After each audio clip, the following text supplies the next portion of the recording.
হযরত নূহ নবী যেভাবে ছেলেকে বলেছিলেন ওয়ালা তাকুন মাল কাফিরিন, ওয়ালা তাকুন মাল কাফিরিন, ইসলাম বিরোধীদের সাথে থাকিস না, এই কথা উলামায়ে কেরাম এই দেশের লোকদেরকে বারবার বলেছে, যুগের পর যুগ বলেছে। আজও আমরা বলছি, যেই দলে গেলে, যেই মিছিলে গেলে আল্লাহু আকবার স্লোগান দেওয়া যাবে না, আমার আল্লাহর নাম নেওয়া যায় না, এই স্লোগানে কোনো মুসলমান সন্তান যেতে পারে না। যে দল কোরআনের আইন কায়েমের আন্দোলন করে না, এরকম দল মুসলমান করতে পারে না।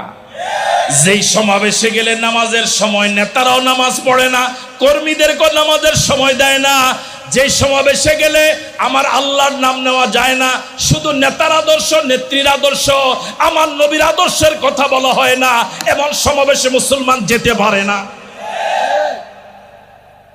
আজ আমাদের কথাগুলো খারাপ লাগতেও পারে, আপনাদের কারো কারো মেজাজ গরম হতেও পারে, আমরা নিশ্চিত আজ যদি খারাপও লাগে, আমাদেরকে শত্রু যদি মনে হয়, যেদিন মাথার উপরে সূর্য এসে যাবে, পায়ের নিচের জমিন যেদিন তামা হয়ে যাবে, যেদিন উলঙ্গ হয়ে পৃথিবীর সব মানুষ হাসরের ময়দানে উঠবে, সেদিন বুঝবেন আমরা আপনার আপন ছিলাম, আমাদের কথাগুলোই সঠিক ছিল।